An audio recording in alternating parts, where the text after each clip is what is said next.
Hello, New Paltz. Welcome to Not Quite My Tempo with Chris on WFNP Rosendale. I'm here every Friday at 2 p.m. talking movies, new reviews, recommendations, lists. I just love movies, and that's what I do here. On today's show, my final show of the semester, I'm going to give you my 5 favorite Christmas movies of all time, give you my 10 most anticipated movies for 2026, and close out the show with my 3 throwback recommendations for this week. I'll be right back with my top 5 favorite Christmas movies of all time, but first here's some movie music, starting with Flying by John Williams from the E.T. the Extraterrestrial score. Welcome back to Not Quite My Tempo with Chris on WFNP Rosendale. Next up today, it's the Christmas season, so I'm going to give you my 5 favorite Christmas movies of all time. I love watching Christmas movies with my family, and some of these movies are among my most rewatched movies ever, some that I've been watching as far as I can remember. Let's get into this ranking. I will spoil some things here and there. I have 2 honorable mentions of movies I don't always watch at Christmas time.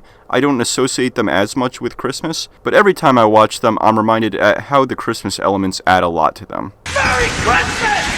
How is it that we're always talking on Christmas, Paul? Every Christmas, I'm talking to you! One of those is Catch Me If You Can. This movie takes place over a few years in the story, but a big story thing that keeps coming up is that Leonardo DiCaprio and Tom Hanks keep meeting each other on Christmas. Many big story moments happen around Christmas in this movie, and I think that adds a lot to the themes of this movie, and what deeper meanings this chase has to both these characters. Catch Me If You Can is one of my favorite Steven Spielberg movies. It's a fun chase movie, DiCaprio and Hanks are tremendous, and the sense of adventure on this chase and how crazy this gets is so exciting. But on a deeper level with the characters, the idea of family comes into play. Frank is running from his broken family life and his problems there, so this idea of Christmas as this family time really hits emotionally. Things have changed so much, and now he's on the run and alone during the holidays. Christmas is used really well to show this family drama of the movie. Similarly with Tom Hanks' character, as his dedication to his job and catching Frank is making him miss a lot of family time as he's spending Christmases meeting Frank. So Christmas and the family time these men are both missing really adds a lot of depth to the story and both these characters. The Christmas imagery with trees and lights also just adds a nice aesthetic to some of these scenes. This isn't a traditional Christmas movie, but every time I watch it, I really appreciate that element. Merry Christmas, buddy. My second honorable mention is Iron Man 3. This movie is set around Christmas time, and I would say the Christmas doesn't add as much to the story and characters as Catch Me If You Can does, but it gives the movie a unique vibe that I always enjoy. I love this movie. It's wacky for sure, but I love Tony Stark in this movie, him dealing with his trauma, and also how much personality he has on this mission. The action is awesome. I love the Iron Man suit action, and how many different ways they used that with separating parts of the armor and having different suits. I love that it shows Tony's genius and drive so well. The Christmas elements in the story tie into him trying to make it home for Christmas by completing this mission. The Christmas isn't essential for this story, but also given how important Pepper Potts is to him and how she's driving him to make it home, I think Christmas as a family event is a nice thing to include. The lights, trees, and the Christmas lines also add a unique style and make it more fun. This is a bit of a strange Christmas movie, but I love it, and I think the Christmas does add something to it. Well, isn't that a pretty picture? Santa rolling down the block in a Panzer. Well, kids, I certainly hope you've been good this year, because it looks like Santa just took out the Pearson home. It's coming! My 5th favorite Christmas movie of all time is The Santa Claus. This could honestly be the first or second movie. I really enjoy both of them. Me and my family watched the third movie once a few years ago and didn't care for it. We don't watch that one every year, but the first 2 are really enjoyable. I love the story of a regular guy becoming Santa Claus. It really builds out this world of how being Santa works. The way being Santa is a title that gets passed down, how the North Pole works, and some of the characters there. It's a bit of a strange story that gets a little dark, but it really works. Tim Allen is great here. He's pretty nasty and has this strained relationship with his son at the beginning, and how becoming Santa Claus changes him to being a more caring person is a nice arc to give the character, and it's a really nice ending that wraps things up in such a joyful way. There's a fun sense of adventure as he becomes Santa for the first time. Angrily delivering presents and being so annoyed at all this is really funny. Allen plays these scenes so well, and it gives a strong contrast to how much he loves the job at the end of the movie. The middle part of the movie, as he's realizing he really is Santa, and the conflict there with his son believing in him but he still can't, all the family drama there. There's some sad stuff in the middle, but it all makes the end more rewarding, as these relationships are healed, and the father-son relationship is a really great heart to this movie. As for the second one, I think it's really good as well. I like how different the story is with him having to get married, and the romance there is really strong. It builds the world more with the other magical beings like the Tooth Fairy, and it has that magic Christmas energy the first also captured so well. I don't care for the evil Toy Santa storyline, but me and my family enjoy the second one a lot too. Across both these movies too, the design of everything with the Christmas imagery, the sleigh and reindeer, the North Pole sets being so otherworldly and colorful, I really enjoy the world of these movies. Overall, these are some really nice Christmas stories. Help me, Clarence, please! Please! I want to live again! I want to live again! My fourth favorite Christmas movie of all time is It's a Wonderful Life. I only watched this movie for the first time last year, so for my favorite Christmas movies, I don't have it as high, but this is an incredible movie. One of the greatest movies of all time. It is a wonderful story about the difference one person can make in the world. The character of George Bailey is a tremendous character for a Christmas story like this. James Stewart plays him perfectly. Such an incredible performance. You see all the dimensions of this character needed. He's a very caring man that by his nature helps people. It's just what he does. He does all he can to help this town. As Mr. Potter is trying to take more for himself, he tries to help his neighbors. And you see how important this is to him, how he does all he can to help people. But as he faces problems in his life and things start to go wrong, you also see the anger and how he shows this frustration that leads to him thinking the world would be better if he was never born. So many great Christmas movies have amazing character growth that shows them the power of community and the holidays, and this movie has one of the best of those journeys. Henry Travers as Clarence, the angel assigned to show George the power of his good deeds, and how much worse things would be if he was never born, is a tremendous way to take George on this journey. It ties into the Christmas world and having this element of magic, and it's such a powerful way to show George the error in his thinking, taking him to this other world he would create by never being born, and realizing he needs to go back to his family and his community, that every good deed he's done in his life has been worth it. The ending is so powerful and really ties in the Christmas theme so well. It's about togetherness and spending time with people you love, and how it wraps up the journey for George, but also for Clarence at helping George. It's amazing. This is one of the best Christmas movies. I haven't watched it as much, so for Christmas movies and the tradition of watching them every year, it's not as high on this list yet, but it's a masterpiece.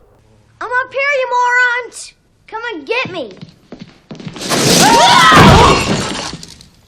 You guys give up, or you're thirsty for more? My third favorite Christmas movie is Home Alone. This movie is so enjoyable. I've been watching this movie my whole life. It's such a classic. The first and second one are both awesome. The two with Macaulay Culkin. It's such a crazy concept, but they killed it. And again, it has that character depth and Christmas magic that makes it work so well. It is family drama with Kevin not getting along with his family and him wishing them away, only to realize how much they mean to him as they leave him home alone. It's a nice family Christmas story that makes this very violent movie have that Christmas magic. The idea of the robbers breaking in, and this kid that is home alone setting traps to fight them off is so crazy, but so much fun. The traps in these movies are iconic. The paint buckets, the hot doorknob, the spider. It's so brutal and unrealistic, but it's so entertaining. Macaulay Culkin kills this role. He's so mischievous and smart, and following him as he's home, getting into all this trouble, and fighting off these invaders. He has that energy you need. It's so impressive how well he leads these movies. Marv and Harry are classic villains. They're so dumb, and seeing Kevin defeat them and outsmart them is so enjoyable. As for the character stuff, I really enjoy both the parts of these movies, of Kevin making friends with the person he was scared of initially, the old man with the shovel in the first movie, and the bird lady in the second. The second movie repeats that arc, and really a lot of the first movie, but it works well both times, seeing Kevin make a friend as he's alone, get to actually know someone before judging them, and making their holidays better. It works really well. The second movie is even crazier than the first, and repeats the first movie a lot, but I still love it. The New York setting is so different from the first. It allows Kevin to get into even more trouble. The toy store plot and Kevin stopping the wet bandits from stealing from kids adds nice stakes too. And the traps are so violent in the second movie, somehow even worse than the first. The bricks, the electrocutions, setting the rope on fire. These guys should have died like 100 times, but I love how these movies commit You want the craziness, these both deliver. Overall, these movies are classics. The Christmas Stories, with the traps and Kevin defending his home, is amazing. These are great. Mayday, terrorists have seized the Nakatomi Plaza. This channel is reserved for emergency calls only. Do I sound like I'm ordering a pizza? My second favorite Christmas movie is Die Hard.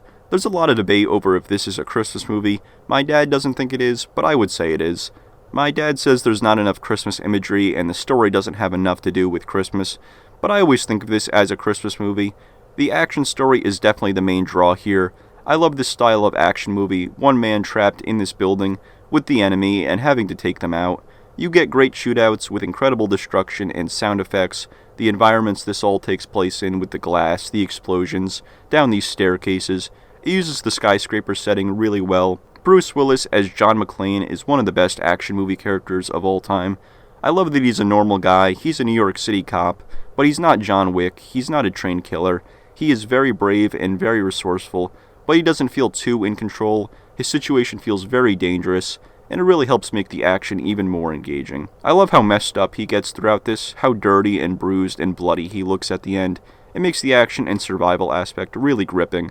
Bruce Willis brings so much personality to John, his sarcasm and how he makes jokes at the terrorists during this. It makes his character really engaging. On the Christmas level, he also has the journey of becoming a better husband during the holidays, repairing his relationship with his wife, and realizing his mistakes. It gives the movie nice emotion. I love John's relationship with Powell, the friendship they form in this tough time. The arc they give Powell is really powerful too. Alan Rickman as Hans Gruber is an awesome villain. I love his personality, how he toys with John and mocks him, how confident and smug he is, but he also has the intensity and nastiness you need from a great villain. Alan Rickman nailed all of this. The Christmas imagery is so fun, the music, the holiday party, John sending the dead guy down the elevator in a Santa hat. All the Christmas stuff fits well in the story and adds a lot of personality and fun. This is one of the best action movies and a Christmas classic. Okay, people, tomorrow morning, 10 a.m., Santa's coming to town. Santa! Oh my God! Santa here? I know him. I know him. My favorite Christmas movie of all time is Elf. This is usually the Christmas movie me and my family watch first every Christmas season. This is maybe the movie I've watched the most in my life. It's just a perfect movie at what it's going for. This is my favorite Will Ferrell comedy. He is perfect for this role as Buddy the Elf. He's so lovable, he brings the energy and optimism of Buddy so well, and his lack of knowledge on the regular world makes for some really funny scenes. This movie has an insane amount of iconic and hilarious bits. The snowball fight, the world's best cup of coffee, the raccoon hug. It's such a funny movie with so many memorable scenes. The script and direction are just perfect. The style and mixing of this Christmas world and cartoony elements with the regular world and Buddy able to bring some Christmas magic to people is so wonderful. James Caan as Buddy's father is a great character arc of this movie. He starts as a very workaholic and grumpy guy that wants nothing to do with Buddy at first, but Buddy's optimism and good nature is able to make him a better father and realize what's most important in life. It's such a great journey, and James Caan is tremendous here, showing the change and bringing the James Caan rage out when it's necessary. Zooey Deschanel as Buddy's love interest is also great. The way he inspires people to see the power of Christmas and being together is so nice. His character doesn't change so much. He's very positive and joyful the whole movie and loves to make people happy, and this positivity is able to make others' lives better. It's a really sweet movie. This is such a tremendous idea for a Christmas movie, and I can't think of a way this script could have been executed better. The cast is perfect, every bit and scene is so well written and developed. There's big bits, and even some of the smaller dialogue has a lot of funny moments. There's just no weak link in this movie. It's an amazing Christmas movie with a really fleshed out world and characters, and one of my favorite movies that I've lost count of how many times I've watched it. It continues to be a Christmas classic that never gets old. I'll be right back on Not Quite My Tempo with Chris on WFNP Rosendale, but first here's some more movie music, starting with Christmas in Hollis by Run DMC from the Die Hard soundtrack. Welcome back to Not Quite My Tempo with Chris on WFNP Rosendale. Next up today, I'm going to give you the 10 movies in 2026 I'm most excited for. There's some movies next year that are really exciting, some big releases and some big directors with new movies coming out. Let's get right into this. My 10th most anticipated movie for next year is The Rip. The synopsis reads, a group of Miami cops discover a stash of millions in cash, leading to distrust as outsiders learn about the huge seizure making them question who to rely on. It's directed by Joe Carnahan, who directed a time loop movie called Boss Level starring Frank Grillo from a few years ago that I really enjoyed. It stars Matt Damon, Ben Affleck, Teyana Taylor, Steven Yeun, and more. I really like cop crime thriller movies, and this trailer seems to be promising that. It looks super intense. The shootouts and this thriller aspect look really exciting. I love crime movies where you don't know who you can trust, who might be a threat. There's danger in every scene. This looks to have that vibe. I love Matt Damon and Ben Affleck's work, and they've done incredible work together both in front of and behind the camera. Every time they unite on something, I'm in. Them uniting to star in a crime thriller with a really interesting concept and trailer. I am very excited to watch this one. It releases on Netflix January 16th. I would really like to see this in theaters, so that's a little disappointing, but I'm still excited. This looks cool. My 9th most anticipated movie of next year is The Adventures of Cliff Booth. This is a sequel to Once Upon a Time in Hollywood, starring Brad Pitt as his character from that movie, Cliff Booth. It's written by Quentin Tarantino, but David Fincher is taking over directing it. They announced this on April 1st this year, and no one was sure at first if it was a joke, but it's real. It's in production right now, and will release sometime in the summer. This movie will be distributed by Netflix, but Netflix has said that they are planning a theatrical run for it before it hits Netflix. I really hope that happens. I don't want to watch this movie for the first time on Netflix. I'm not the biggest fan of Once Upon a Time in Hollywood. I think it's really good, but I didn't care too much for the minimal plot. I just didn't get super invested. But Brad Pitt as Cliff Booth is awesome. I enjoyed his character and Pitt's performance so much in that movie, and I think having him lead a story can be really cool and different in the Once Upon a Time in Hollywood world. He's a stuntman, and it's being reported in this movie he'll be like a fixer in Hollywood, so it could have more of an action direction than Once Upon a Time in Hollywood. Fincher is one of the greatest directors, and Tarantino writing the script is great. This is such a crazy director-writer combo, and I can't wait to see what comes of it. Leonardo DiCaprio is not returning, and I will miss that duo, but this movie could be really great.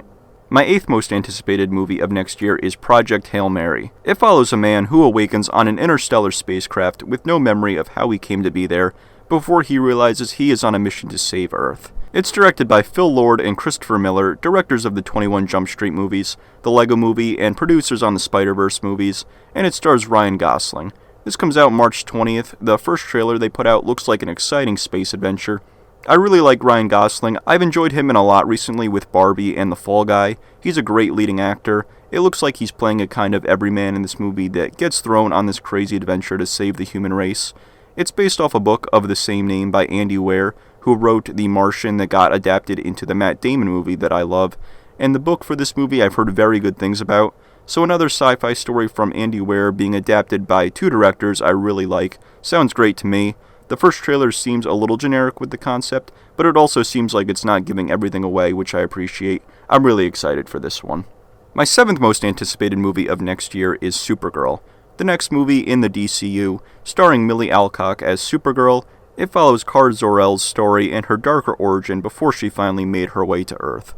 It's the first DCU project not directed by James Gunn.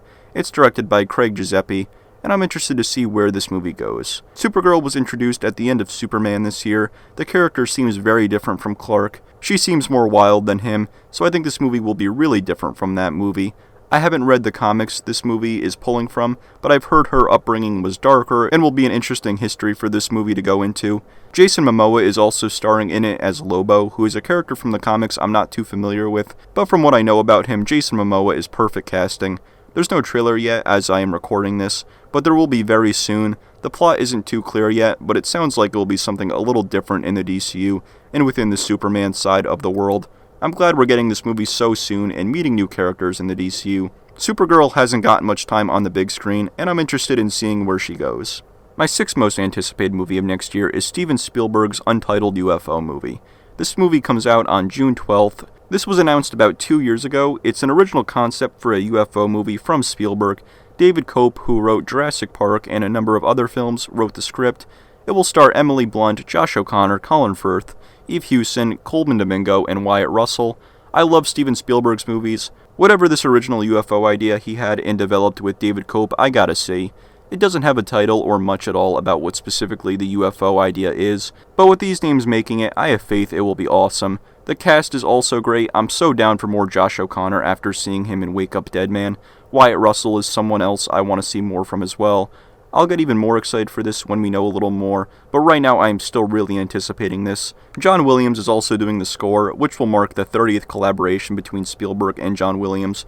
A movie can only be improved by a John Williams score. It's gonna be great. My fifth most anticipated movie of next year is Crime 101. An elusive thief, eyeing his final score, encounters a disillusioned insurance broker at her own crossroads. As their paths intertwine, a relentless detective trails them, hoping to thwart the multi-million-dollar heist they are planning. It stars Chris Hemsworth, Halle Berry, Mark Ruffalo, and more. It's directed by Bart Layton, who directed American Animals from a few years ago, which is a really great heist movie, and this movie looks to have those crime elements as well. The trailer for this looks so cool. I love a good heist crime movie. The story looks really gripping and intense. It sells the cat and mouse game really well, with Hemsworth being the thief, Ruffalo is trying to take down, and Halle Berry being drawn into all this as well. The cinematography looks gorgeous. Los Angeles looks so cool with the lights and cars in these nighttime shots. This looks like a movie me and my dad will really enjoy. He loves heist movies too. This cast is insane, and the concept and director combined with the awesome trailer they put out makes me so excited for this movie. It comes out February 13th. My fourth most anticipated movie of next year is Avengers Doomsday. This one is crazy. I love the MCU. Avengers Infinity War and Endgame were some of the most excited for movies I've ever been. I want to be super excited for this one, but I'm not quite as excited. It's trying to be a huge crossover story with Doctor Doom as the new big bad, but there has just not been enough build-up. Thunderbolts brought the new Avengers together, Fantastic Four set things up that will be important here, but it doesn't feel like enough. The cast is full of characters that I'm not sure how they will fit in the story, how all these characters will work together. The cohesion in the MCU is gone now. We're not sure what titles from the past few years are going to tie in, how they're going to tie all this together. The Fox X-Men are coming back. That seems kind of desperate. Robert Downey Jr. as Doctor Doom is very strange. Then of course there's the Jonathan Majors situation and how this was supposed to be a Kang story, and I just wonder how cohesive of a movie this will be. The Russos are back directing, but with how messy the overall story of the MCU is right now, will they be able to pull this off? I don't know. I love the MCU. This is on my list because I'm very interested. I want this movie to be great, but the difference between how excited I was for Infinity War and Endgame and these next two Avengers movies is huge. This cast coming together could very well be too much and too messy, but it's also exciting. There's plenty of reason for concern, but I would be lying if I said I wasn't excited. We will see how this goes in December. My third most anticipated movie for next year is Spider-Man Brand New Day. The next Spider-Man movie starring Tom Holland. There's a lot of interesting stuff with this movie. It appears to be taking place fully in New York City. The suit that has been released and seen in set photos looks like an awesome classic Spidey look.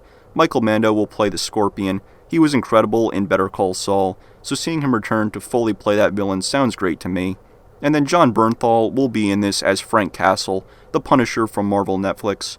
I love Jon Bernthal's Punisher. I think them both being New York City vigilantes makes sense for them crossing over, but I do wonder how the two will merge given Punisher's much darker tone. Mark Ruffalo will also return as the Hulk. That one is very weird. It's not clear how all these plot elements will work together. It sounds like a lot. I don't really need Hulk in a Spider-Man movie that should stick to a more traditional Spider-Man story. Overall, though, I can't not be extremely excited for a Spider-Man movie. The action in staying in New York City, with Peter now being isolated from his loved ones, it could be a really interesting story with a lot of excitement. I'm not sure how it will all work, but it will be interesting to see Spidey and Frank interacting, and it could be awesome if the mix is handled well. I am super excited for this movie. My second most anticipated movie of next year is Dune Messiah, the third part in Denis Villeneuve's Dune series adapting Frank Herbert's novels. I love the first two parts. Dune Part 2 was my favorite movie of 2024.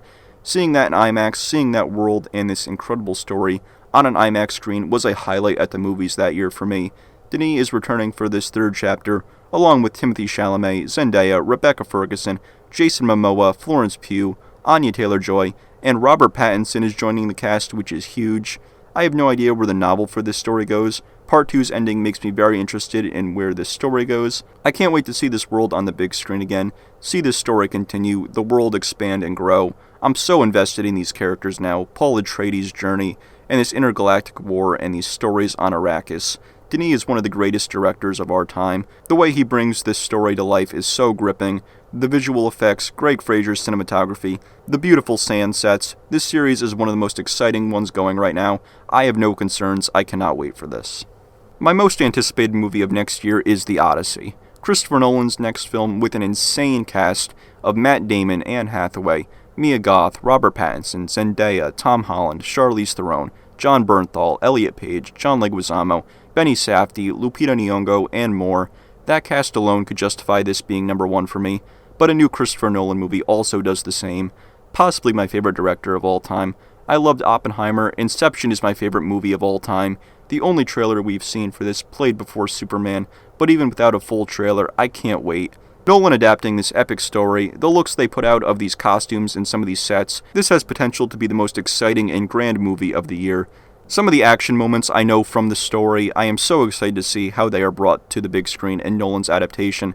This is definitely going to be an IMAX movie for me next year. Nolan's passion for making the theatrical experience as captivating and engaging as possible, taking you into these stories with incredible visuals and sound. Whenever a new Nolan movie comes out, it is so exciting. I'll be right back on Not Quite My Tempo with Chris on WFNP Rosendale, but first here's some more movie music, starting with Surrender by Cheap Trick from the Guardians of the Galaxy Volume 2 soundtrack. Welcome back to Not Quite My Tempo with Chris on WFNP Rosendale. Closing out the show today, I'm going to give you my 3 throwback recommendations for this week. Every week, I like to take 3 movies I like to recommend and give a little review/recommendation on them here. My first throwback recommendation for this week is 2008's Step Brothers. Do you touch my drum set? No. It's just weird, because seems like someone definitely touched my drum set. Yeah, that is weird. Because I didn't touch them. Hey!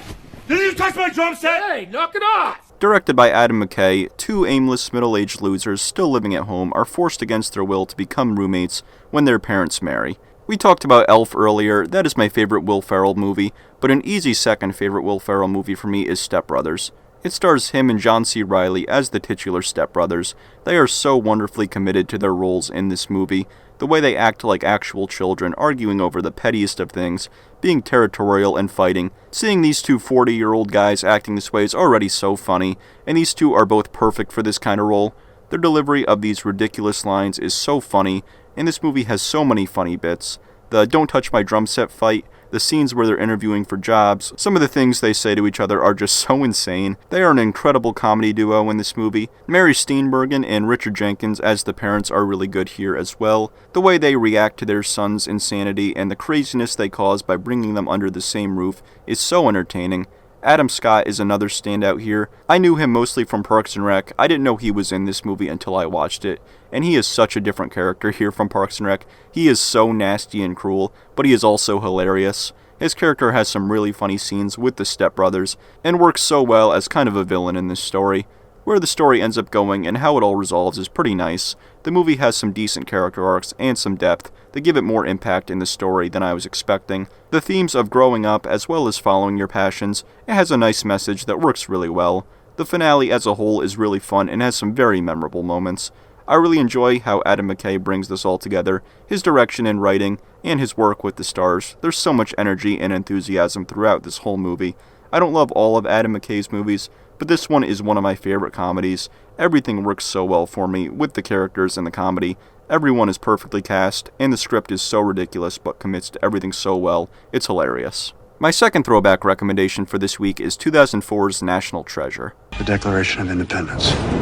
You think there is a treasure map on the back of the Declaration of Independence? Directed by John Turteltaub, modern treasure hunters, led by archaeologist Ben Gates, search for a chest of riches rumored to have been stashed away by George Washington, Thomas Jefferson, and Benjamin Franklin during the Revolutionary War. The chest's whereabouts may lie in secret clues embedded in the Constitution and the Declaration of Independence, and Gates is in a race to find the gold before his enemies do. This is a really enjoyable treasure hunting movie. The sense of adventure is so strong here. Nicolas Cage in the lead is so engaging. His character has such a strong passion for history and for finding these treasures, it makes him so engaging to follow on this hunt. The main trio of Cage, Justin Bartha, and Diane Kruger are really enjoyable. Seeing their different skills and personalities on this adventure helps make it so interesting and fun. I love movies and games with the kind of treasure hunting elements featured heavily in this movie. Following these clues, using knowledge of history to solve riddles, solving these elaborate puzzles in these hidden tombs and temples. I love the focus on US history in this movie, as they steal the Declaration of Independence to use on their hunt. I love the heist aspect of all that. You get stealthy caper stuff even before you really get into the puzzles and more treasure hunting aspect of the movie, as well as solving these puzzles and hunting this treasure. Another key element of treasure hunting stories like this is an enemy treasure hunter on the chase against the main characters, as they try to get to the treasure first and even take out the heroes. In this movie, that villain is played by Sean Bean. He's a great villain here as this rival of Nicolas Cage's character. You feel the competition between the two so much. He works great as another complication in this story, as if solving the clues, stealing from the US government, and navigating these temples wasn't difficult enough, there is now another force breathing down your neck trying to stop you. It makes the movie so tense, it doesn't let up on the excitement until the end. This is such an entertaining movie. The treasure hunting, the mystery, the back and forth and rivalry. There's heist elements, there's car chases, and it all flows so smoothly. The pacing is so strong, you get plenty of everything you want. The plot is consistently unfolding and developing within the action sequences. The puzzle scenes transition to action and danger so well. If you're a fan of Indiana Jones, Uncharted, and treasure hunting adventure movies like that, this will definitely satisfy what you want from that genre. This is such an energetic and thrilling movie. There is a sequel, National Treasure Book of Secrets, that I think is just about as good as the first one. It still has the fun with the treasure hunting and characters. It's more of what you want from the first movie. The treasure hunt isn't as memorable as the first, but I strongly recommend both these movies. Tremendously fun Nicolas Cage and adventure movies. My third throwback recommendation for this week is 2001's Ocean's 11. You gotta be nuts, too. And you're gonna need a crew as nuts as you are. Who do you got in mind? Directed by Steven Soderbergh, Danny Ocean, a gangster, rounds up a gang of associates to stage a sophisticated and elaborate casino heist, which involves robbing 3 Las Vegas casinos simultaneously during a popular boxing event. The cast for this movie is ridiculously stacked. George Clooney, Brad Pitt, Matt Damon, Julia Roberts, Andy Garcia, Bernie Mac, Casey Affleck, Scott Conn, Elliot Gould, Carl Reiner, and more. Heist movies are so enjoyable, and this movie kills every area of these plots with a tremendous script. You get introduced to Danny Ocean, played with so much confidence and charm by George Clooney, as he gets released from prison, and he is itching to steal again, to get his guys together and pull an elaborate and lucrative job. You get a scene for each crew member introducing them to the story, showing their skill set and role in the heist. Each of these scenes are so memorable, show so much about the character in creative ways, and allow you to know them so well instantly before the whole crew is shown together. When the crew comes together, the dynamics there and the chemistry with the whole cast is incredible. I love the world building of this whole heist world. You feel the history between these characters, how they all exist within this underworld that is always pulling jobs. In particular with George Clooney and Brad Pitt's characters, their friendship and shared history, you feel like you're walking into one of the biggest heists this group has ever seen, and one of the most difficult. All the elements set up with the complications in the heist, what things need to be taken care of in order for them to succeed, the planning of everything being so difficult. The villain of this movie, Terry Benedict, the owner of the casinos they're robbing, played by Andy Garcia, is such a great villain. He's calculating, ruthless. You see how a guy with this tight of a grip on his casinos would make them so difficult to rob. Andy Garcia is so great here. The villainous presence he gives to the story beyond just the illegal aspect is so effective. It makes the heist even more complicated and engaging. The heist sequences are so well directed and written, how close some of these calls are, the developments that go down in the middle of them, how the characters are navigating changes in the plan and unexpected events. By the time you get to the end, it feels exhausting, but the story never feels like it has too much going on or is convoluted. Every detail works so well. There's some great twists and revelations that are so satisfying when you get where things are going. This is such a cool movie. The setting of Las Vegas and this criminal underworld where jobs are always going down with these really skilled thieves. It has a tremendous aesthetic and look. The characters populate it with so much personality. The whole trilogy of these George Clooney-led Ocean's movies is really enjoyable, but this first one is easily my favorite. My dad really loves heist movies, and this is one of his favorites as well. It's fantastic. So this week, if you want a hilarious Will Ferrell and John C. Reilly comedy, watch Step Brothers. If you want a fun and thrilling adventure movie with Nicolas Cage, watch National Treasure. And if you want a cool and well-written heist movie with an insane cast, watch Ocean's 11. I'll be right back to close out the show, but first here's some more movie music, starting with Booby Trappin' by David Holmes from the Ocean's 11 soundtrack. That's going to be it for me this week and this semester on Not Quite My Tempo with Chris on WFNP Rosendale. Thank you for listening. It's been so much fun doing this show this semester. Not Quite My Tempo will return in the spring. Until then, have a good break and enjoy.